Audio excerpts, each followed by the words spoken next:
Hello mummy. Hi guys. શું કરે છે? કંઈ નહીં, આજે દેવ દિવાળી છે ને જમવાનું બનાવું છું સારું. શું? તારા માટે તો હમણાં તો સરસ સરસ જ બનશે. આ દેવ દિવાળી છે એટલે પૂરી બનાવું છું. આમાં દૂધ પાક બનાવું છું. આવી જો પૂરી બનાવું છું. અને પછી બનાવું છે સૂકી ભાજી બટેકાની. એટલે તું સૂકી ભાજી કહીશ કે રસાળું શાક કહીશ? બંને બનાવવાનું છે. બટેકા કપાઈ ગયા છે ને બફેલા? બાફીને કટ કરી નાખીએ. અને પૂરીઓ થઈ ગઈ ને? ખાય છે હજી તો પતી નથી, ખાય છે. હજી પૂરી થઈ જશે પછી આવું સૂકી ભાજી બનાવી દઉં. આ દેવ દિવાળી છે તો મેં કીધું ચલો થોડું કંઈક સારું જમવાનું બનાવી દઈએ. શું કેવું દિવ્યા? સાચી વાત? સાચી વાત.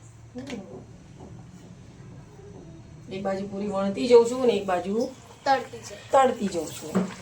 શું કરવું, એકલું એકલું જ કરવું પડે. લીલું કોથમીર છે. કોથમીર ના પૂરી બનાવી ગઈ છે ને? પૂરી બનાવી ગઈ છે. પૂરી બાજુ આજે તારા પપ્પાનો ફોન આવ્યો હતો મને કે આ રીતનું બનાવજો જમવાનું. આપણે પૂરી ને બધું બનાવું છું. આજે દેવ દિવાળી છે તો ઓકે તમે પાછું બનાવી દઈશ. હાય ગાઈઝ, આજે હું તમને એક સામાજિક વાત કરવા જઈ રહી છું. હમણાં રીલ્સમાં અને ફોનમાં બહુ બધું આવે છે કે એમ કહે છે કે સોનાના ભાવ બહુ બધા વધી ગયા છે. તો પણ ગમે તેટલા ભાવ વધે, જો મેરેજ સિઝન જ્યારે આવશે ને તો જે લોકોને આપવાનું છે એ તો આપવાના જ છે. એની વહુને કહેવાનો મતલબ એવો છે કે ઘરે જો છોકરા માટે વહુ લાવી હોય તો દાગીના વગર તો આવવાની નથી. અને કંઈ બી મતલબ 5 તોલા તો ચલો અત્યારે લેવું બહુ અઘરું પડી જાય, પણ જો પહેલાંના જમાનામાં 5 તોલા આપતા હોય કદાચ તો એની જો થોડુંક ઓછું આપવાનું. પણ સોના વગર તો બહુ ના આવે. સોના વગર તો બહુ ક્યાંથી આવવાની છે ગાઈઝ. જો કે તમે 10 તોલા આવતા હોય તો 5 તોલા લો. 5 તોલા આવતા હોય તો તમે 2 તોલાનું બી કંઈક કરીને આપવું પડે. અને અત્યારે તો મંગળસૂત્ર ગોલ્ડ તો પહેલું જ હોય છે ગાઈઝ. અને જો અમે ઠાકોર સમાજમાં તો અમારે એવું છે કે પછી ઠાકોર સમાજમાં તો મેક્સિમમ તમારે વધારે તો 6 કે 7 તોલા મેક્સિમમ આપવું પડે છે. પછી ભલે એનો ભાવ 2 લાખ જ કેમ થતો ગાઈઝ.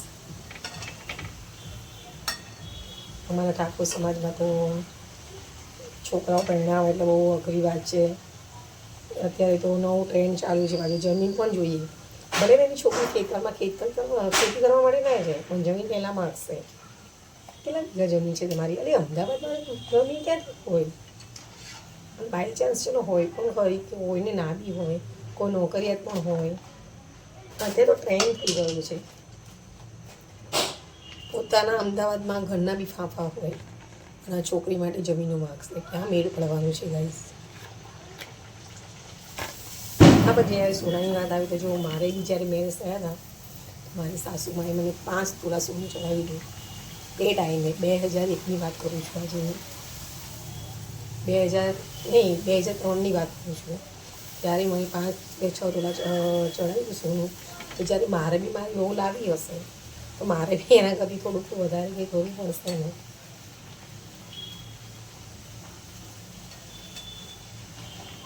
આ તો જો સોની સગવડ પ્રમાણની વાત છે. બાકી સોનું છે, ઘર છે, મકાન, જમીન એ બધું તો જેની પાસે છે એ તો એને કંઈ વાંધો આવ્યો નથી. પણ જ્યારે જો નથી, નોકરિયાત છે એને બહુ જ તકલીફ પડે છે.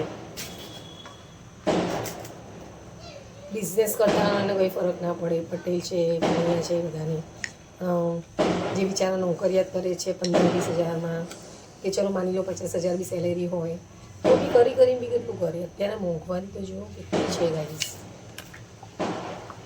મારો વિડીયો અહીંયા ખતમ થાય છે. By guys. એ મમ્મી આ ભજીયા ક્યાંથી આવ્યા? અરે બા ડાકોર નથી જતા, આજ પૂનમ નથી. પૂનમ છે? હા, એટલે પૂનમ હોય એટલે બા ડાકોર જાય છે. ડાકોરથી ભજીયા લેતા આવે છે. અને બા દર પૂનમે ડાકોર જાય છે, ખબર છે ને? પછી ડાકોરની પ્રસાદી પણ છે જો. અને સવારમાં આપણે ગણપતિ દાદાને પ્રસાદી મૂકી ત્યારે પપ્પા પૂજા કરે છે એ છે. એટલા માટે ચલો જમી લઈશું. ગાઈસ તમારી ખબર તો આવી જાઓ.